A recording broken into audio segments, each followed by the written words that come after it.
Well, hi, everybody, and welcome again back to the Pandemic Baseball Book Club's author conversation. Joining me today is Bryan Hoch. He is the author of The Bronx Zoom, Inside the New York Yankees' Most Bizarre Season. Welcome, Bryan. It's great to see you and hear your voice.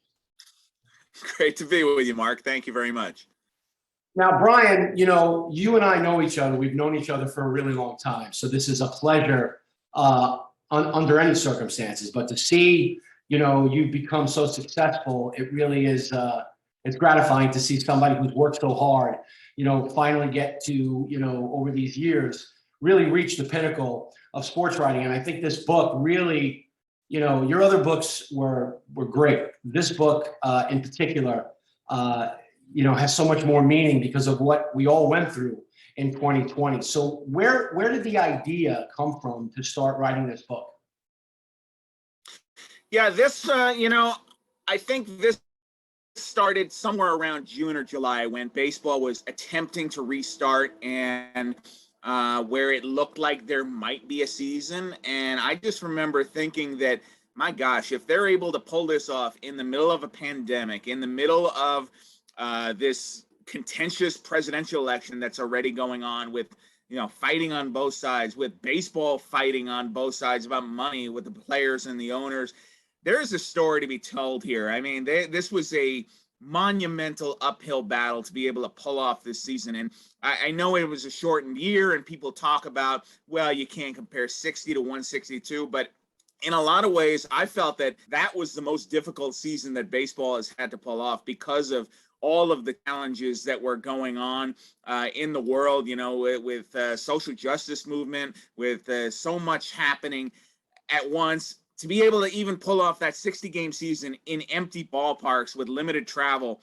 it was just going to be monumental. And I thought that if somehow they're able to get to the finish line on that year, that's a story that needs to be told.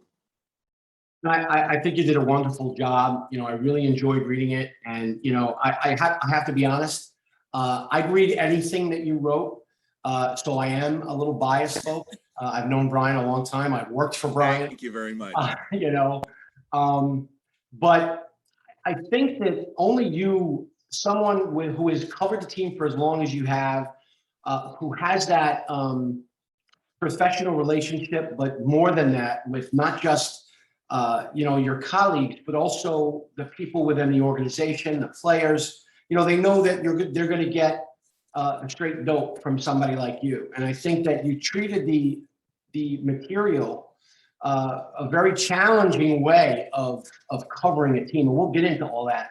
But I really think that you specifically were the person to write this book. And I think that the way that you handled all of that stuff that you're talking about, you know, all that stuff that was happening in the background, you know, the players really had to deal with it. It wasn't like other seasons where the players had the ability to just say to the press, you know, we're focused on the ball game. We're not letting all this other stuff affect us, because of the players like Giancarlo Stanton, you know, that were affected so much and wanted to talk and wanted to use the platform.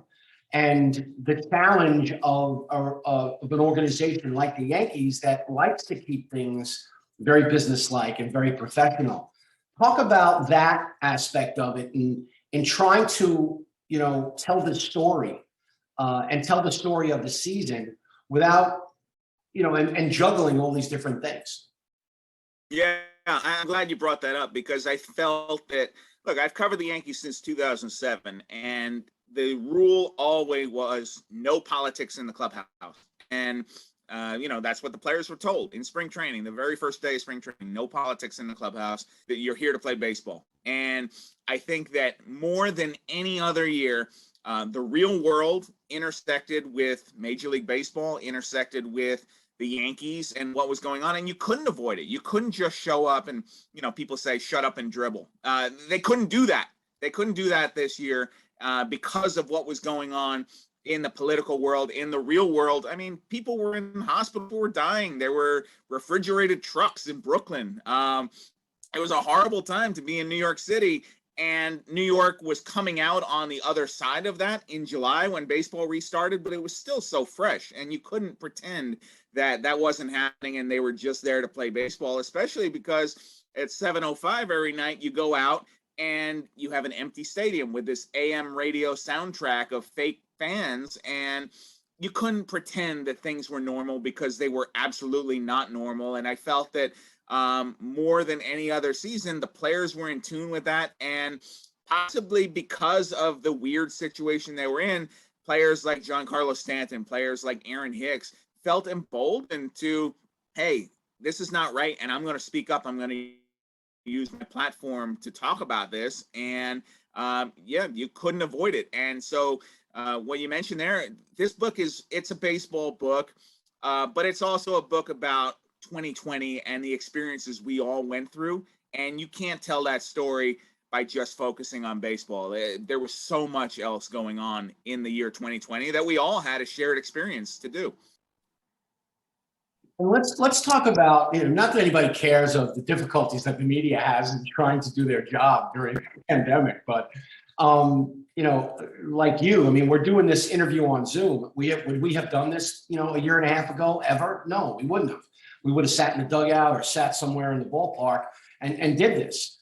But the technology, if you could say one good thing about this pandemic is that this technology that we all have had to learn how to use has certainly made our jobs maybe a little bit easier. However, as anyone who's covered a baseball team, being in that clubhouse, talking to the players about their families, about, this movie that just came out, those are the types of things that allow relationships to be cultivated and makes your job, our jobs easier. Talk about that challenge in, just getting back to the baseball of, dealing with these guys every day because these press conferences are all controlled. There's no follow-up questions. Talk about that difficulty a little bit. Right. That is definitely, look, I never heard of Zoom before March of 2020. And so I didn't even know it existed. Apparently it did. Apparently people were using it, but it wasn't part of my world. And it very quickly became part of my world. And I think the Yankees started using Zoom somewhere around May. But in April, we were still doing conference calls with the players and with, Aaron Boone would come on and the pitching coaches. But by May, everything was Zoom. And you're right. There are some advantages to it. Look, I mean, we're not in the same room right now, but I can see your facial reactions. I can see your face. I kind of feel like I know what you're doing and thinking, but it's better than being on the telephone, but there's no substitute for real life interaction. And especially in a sports coverage environment, you're talking about, it's like when in the olden days, pre-pandemic, this is what we would do during the postseason.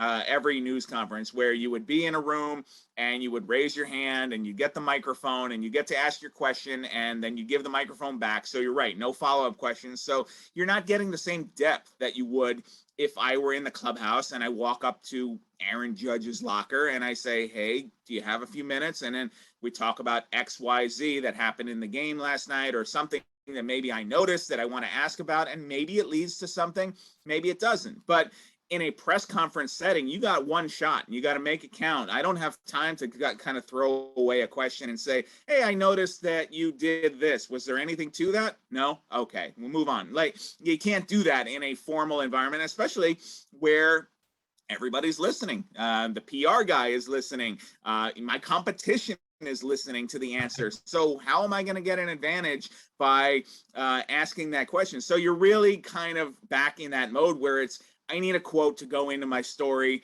and I'll ask it, but everybody else is going to get it too. And so it was very challenging to find different angles and different ways to tell a story where, look, there were no fans in the building. I felt that I had a responsibility being the eyes and ears of the fans who wanted to be in Yankee Stadium but couldn't last year.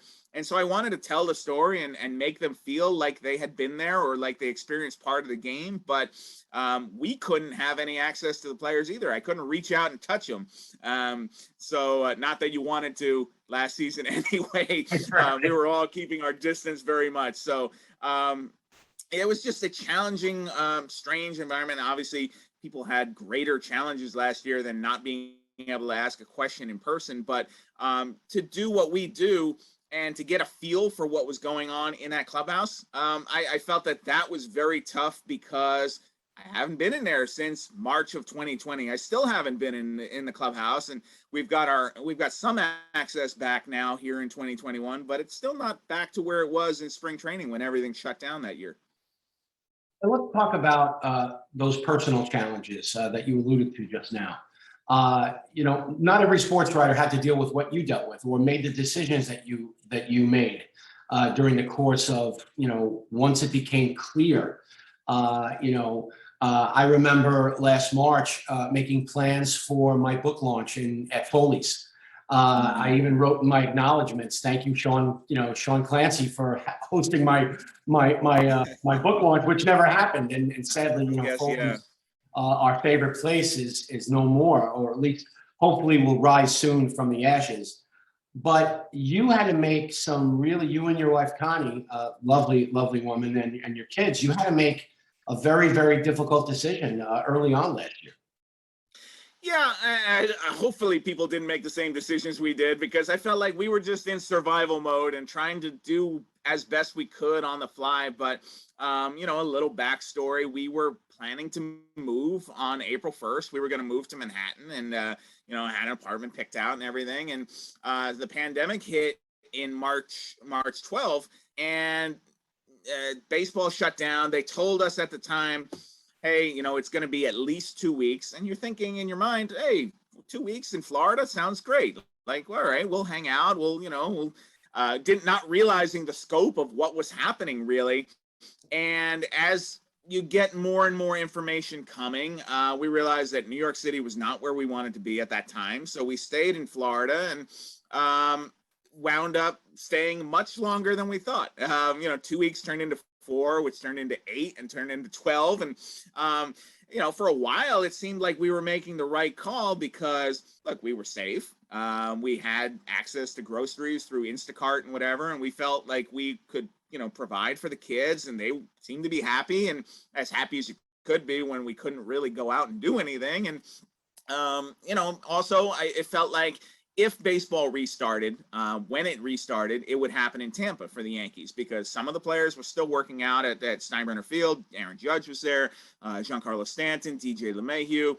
Those guys were still there, and it felt like, and I had inside information too, that the Yankees were planning to bring the guys back to Tampa and hold their second spring training in Tampa. So it felt like that was the place to be. But as numbers started skyrocketing in Florida, and I feel like we're seeing deja vu all over again here. But as the numbers started going crazy in Florida, baseball realized that was not going to work. And then they relocated everything to home stadiums around the majors. And so suddenly the Yankees are going to have their spring training summer camp at Yankee Stadium. So we had to pack up the car and ride up I-95 and get there. And that was tough for me because, look, we didn't know what was going on. This was still a very scary time. Who knew? I mean, this was a time where there was so much misinformation going around. People were, I guess we're still debating, are masks good? Like, should we wear masks? Yes, we should wear masks. And, but, can I pump gas without touching the thing? And, I drove up I-95 and didn't use a restroom. And so, I didn't go into the convenience store, and, I was one with nature. But,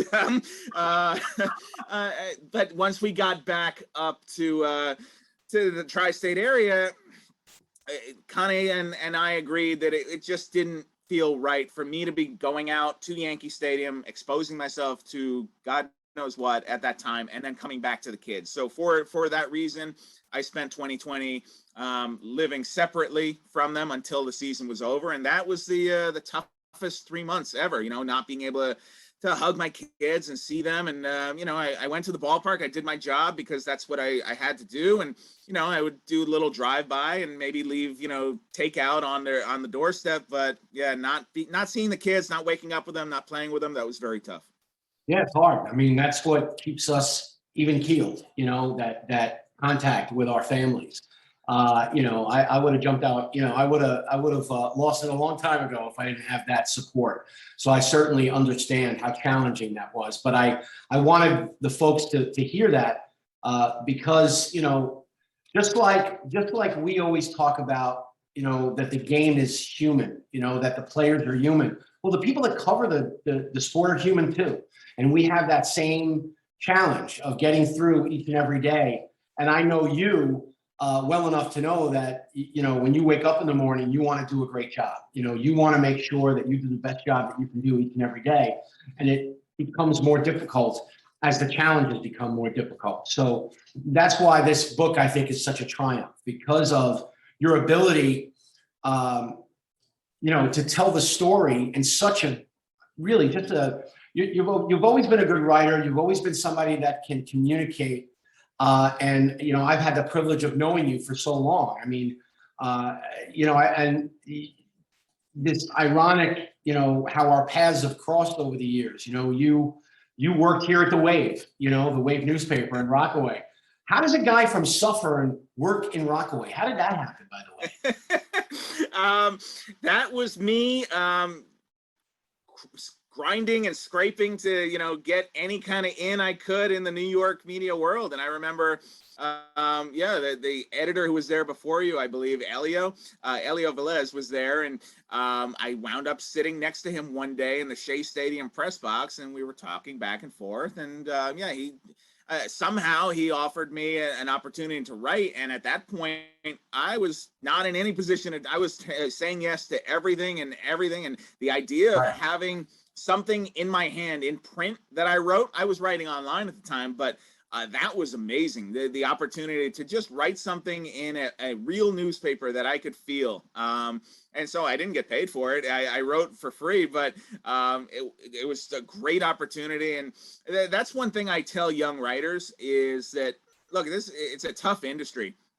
You have to be the guy who is willing to say yes. There's so many people, I feel like, even now, who come out of college or whatever it is and want to just go right to third base. And it's like, no, you got to go around the bases here, and you got to take some smaller things that maybe you're not, maybe you don't want to go cover that bake sale or whatever it is, but you get that opportunity, go do a good job at it, and that will lead to better things. And so, the Wave, I remember being so excited because at that time I was still in college. I remember just the idea that, wow, I write something and it shows up in the newspaper, and they would send me the paper copy every week in the mail, and I would look in the mailbox and I get so excited to flip to see there's my name in print. And so I have very warm memories of working at the Wave. So the Pandemic Baseball Book Club, which I discovered last year around this time, was asked by some of the folks there to join because of my book was being released during the pandemic. And let's be honest, I mean, the pandemic's still going on. And, we can't sell books. We can't do book tours the way that we would have had we, if everything was normal. So what have the challenges been for you? A, how did you hear about the Pandemic Baseball Book Club? And B, how are you, doing the publicity and promoting your book? Yeah, well, Jason Turnbow reached out to me, and it sounded like a great idea because there's so many authors are in the same position that I was about to be in with Bronx Zoom coming out. And so the book came out in June, but I feel like, even now, it was a soft launch. I know the book is out and it's on Amazon, and I've done some radio promo and I've done some television promo, but I don't think I've done anything in person. And so it feels like it's only kind of half out. And I'm glad that people are able to get the book and read it. And it sounds, from all indications that people are enjoying it. I love hearing thank you very much about what you said about the book. I appreciate that.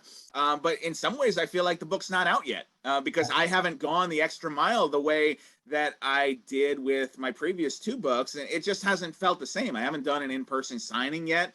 I've been signing some books and sending them out in the mail to people, but we're lacking that face-to-face interaction still, and for a good reason too. I understand why it is, but it just is a different book launch than my previous two because as you mentioned, you had the Foley's event. We had a Foley's event too, from Mission 27, Mark Feinstein and myself, when that book came out. Just not being able to kind of shake somebody's hand and say, thank you for buying my book, and I hope you enjoy it. It feels a little hollow in that way. And so, like all things, like this conversation right now, which I would rather be having in person with you, but we're on Zoom. We're doing the best we can with the cards we were dealt, but the cards kind of suck, So, Yeah. I'm happy the book is out. I'm happy people are able to kind of get a better feel for what was going on last season and what these players were going through, what these coaches, what the executives were going through, the challenges, the decisions they had to make. Because I feel like it's a story that I wanted to tell. It's a story that needed to be told. And I feel like it's a book that, as if we ever get out of this pandemic, if 5 years down the road, if things are back to normal, I feel like it's a book you can pick up and say, holy crap, I had no idea that this was happening, or that why did they do this? And just the challenges and decisions people had to make in real time based on the information they had. If you had to pick one interaction during this whole process of writing this book, if you had to pick one that really kind of crystallized how you were going to write this book, do you have one, like one moment or one phrase or one person that helped you kind of figure out how you were going to write this book? That is a great question. Yeah, I think that, there were few in-person interactions just because of what we were dealing with, but I was in the press box every single day. I was one of the 35 people who were allowed to be in Yankee Stadium, and even just kind of discussing with the writers what they were going through. As you asked that question, my thoughts went to George King of the New York Post, who, he was 64 years old. He was not happy to be there, exposing himself to God knows what. And this was a whole new world for somebody who had covered crazy things. He talked about covering the '89 World Series with the earthquake, and he talked about covering, he was in Philadelphia, he was covering the Phillies when the LA riots were happening in '92, and he talked to me about having to drive through the streets as, people are banging on the car windows and cops are saying, go, go, go. And he was saying, I went through all that, and this was the craziest year that I've ever had covering baseball. And that, to me, spoke volumes, because it just, you think about an earthquake, you think about riots, and this was worse than that. And so, I mean, the fact that we all made it through to the other side, we lost Anthony Cossie, which just breaks my heart. So that kind of hit the New York sports media early on, and so I think that made it feel real, that hey, this is something we need to be very careful about. And I'm just amazed that baseball made it through to the other side, because there were so many times during the season where it didn't look like this was going to happen. The Yankees had a series in Philadelphia where they just stayed in a hotel for 3 or 4 days and had no team to play, because the Phillies had been exposed to the Marlins. And then all of a sudden the Yankees decide, somebody gets the bright idea, hey, the Orioles are in the same situation. Let's just drive to Baltimore and play against them. And that doesn't happen in Major League Baseball. You don't just change the schedule, but because it was 2020, you did. And so there were so many different parts and crazy things that happened. I think that talking to George about how he was going to remember 2020 as his craziest year, that is what I wanted to kind of illustrate there, that none of this was normal. None of this there was no blueprint or playbook for going through what this was. We were all just trying to, in survival mode every single day. It's funny that you bring up George King, because I met him for the first time at the 2005 winter meetings. And I was so giddy and so happy to be there, because it was my first winter meetings. And he was always like, what are you smiling about? This is the worst. He was so miserable. That sounds like George. But George is the epitome of that grizzled, salty old veteran baller. Been there, done that. I've seen that. Right. Nothing is going to surprise me. But in his eyes, 2020 surprised him and really knocked him for a loop. And he had already decided that he was going to retire after 2020. He had decided that in spring training, but nothing that happened during the season changed his mind, put it that way. And Right. having to kind of embrace this brave new world. I remember him being in Zoom, in his car. I couldn't figure out how to use the camera. I couldn't figure out how to unmute. And I just, there's a 2020 threw a lot at all of us, and especially for somebody who has covered baseball his entire life, the way George is, to kind of throw everything upside down and change it. We definitely had a long chat about how he did not envy me when I was heading to spring training this year. He felt no remorse about hanging up his Spurs. Well, look, like I said, I really enjoyed the book. It was great to take that ride with you. And if folks want to purchase the book, what's the best way for them to go about it, Bryan? Amazon, Barnes and Noble, anywhere books are sold, or you can check out my website. It's Bryan Hoch, BRYAN-HOCH.com. Thanks, Bryan. And look, best of luck during the course of the season. We got about, I guess, a couple of months left. So definitely keep doing a great job, because I read you every day, and looking forward to, hopefully another postseason for the Yankees, and seeing you work then. Thank you very much, Mark. I appreciate it.